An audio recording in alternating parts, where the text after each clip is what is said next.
So what have we witnessed there? Manchester United 2, Galatasaray 3. Crazy, crazy game.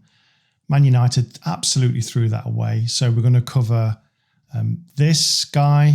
We're going to cover this position. We're going to cover this moment in the game. We're going to cover why Ten Hag did this and much, much more. So let's crack on with this. So let's have a look at the tactics board. So this is how they set up United and Galatasaray with both in a 4-2-3-1. They really pushed, in the first 15 minutes, they really pushed Galatasaray back. And we saw kind of Fernandes and Hannibal changing places here quite a lot in the first 15 minutes. But Fernandes was really busy. He was deep, he was forward, he was middle. These two were swapping around a lot. And Fernandes and Hannibal had a really good start to the game. Rashford looked dangerous, taking on Bowie, who's a fantastic right back, by the way, on a regular basis. And when Man United had the ball in defence, they certainly did high press in these areas with the three main forwards.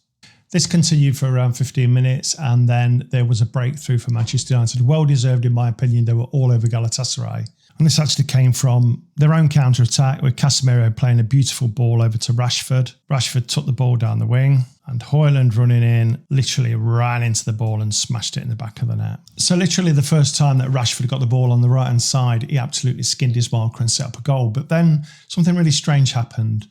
For some reason, he switched back to the other side, as you can see here. But Galatasaray was left with kind of long balls up that were just being picked off by everyone. Casemiro, Fernandes, Dalot.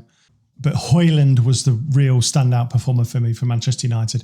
He was getting forward and he was causing them problems all night.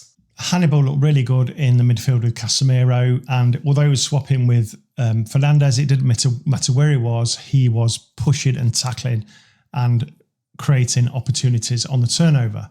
But then on 22 minutes, there was a completely freak goal off the run of play. Long ball down to Zaha. Dalot, I'm sorry, he really, really messed up here.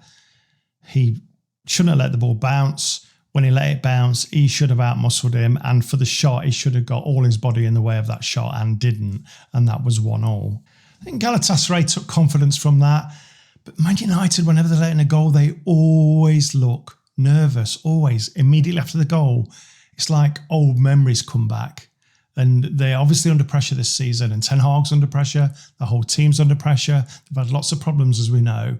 But the confidence when they scored was up here. But I've never seen a team drop so much in terms of confidence and just looking so nervous in defence.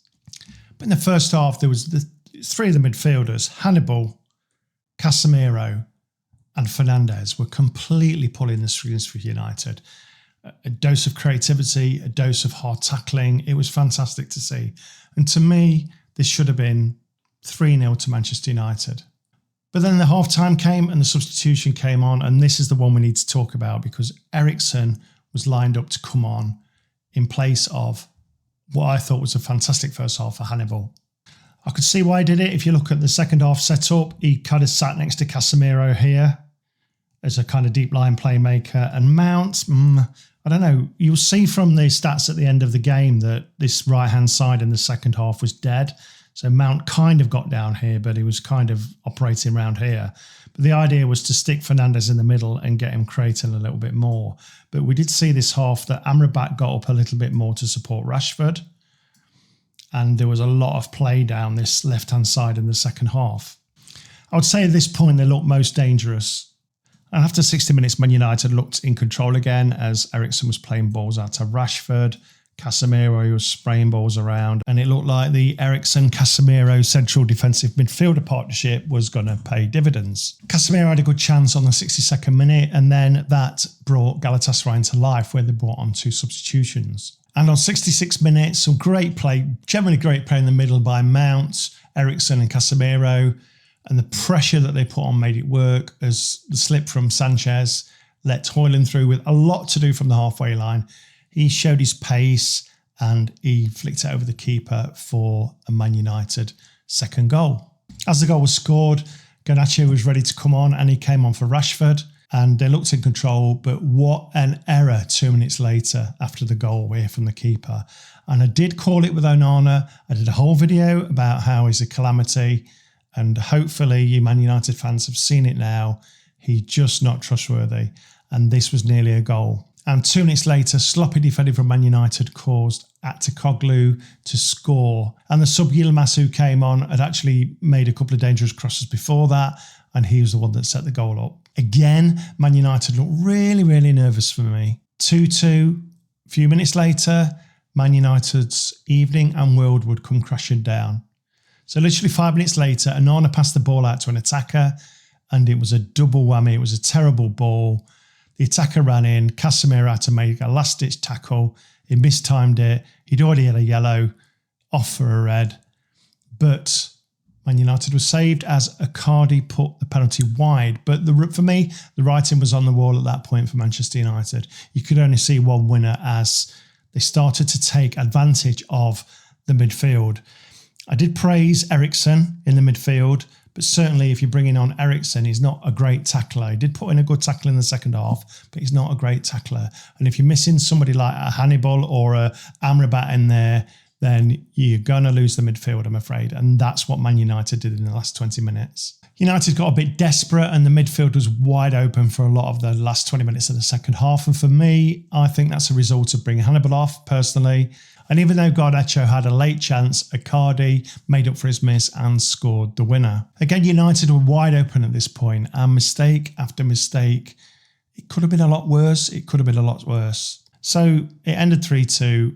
I'm amazed. You know, it's literally good attack for me, Manchester United. Not many clear-cut chances because they defended really deep in the first half. But I do feel sorry for United. They look good.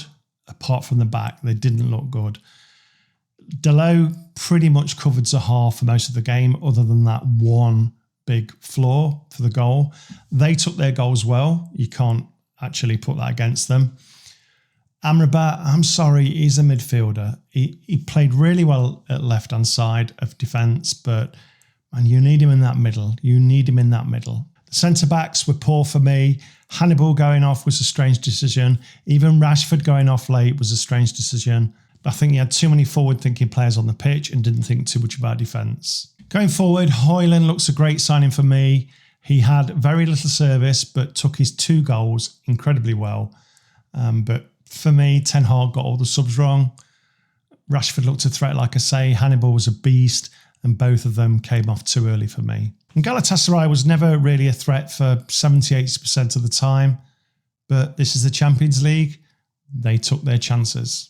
So let's have a look at the player heat maps. This is Manchester United's player heat map. And as you can see, I mentioned before that this area here, down the right-hand side, was weak. The first goal came from the right-hand side, but Rashford literally switched over.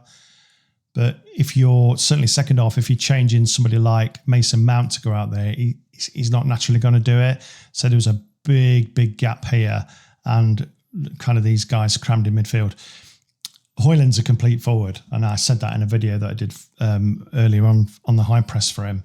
He's a complete forward and he will come back, so he's not going to sit here. He does a lot of work. As you can see from this heat map, he did obviously a lot of work on the halfway line, generally in the second half when they were under pressure. Fernandes was all over the place, but he did have to help out Dalot a little bit here with Zaha, as did Casemiro, because they saw that side as the main threat. But if you look at this map against Galatasaray's map, you can see that this is a bit more balanced over the whole pitch compared to this. Galatasaray sat deeper, but were in a much better shape than Manchester United, who were too heavy in the middle. And I think that a lot of that was the swapping. But Galatasaray did see a weakness down one side. And if you see when they bring the substitutions on, you can see that they focused down that right-hand side for the majority of the rest of the game.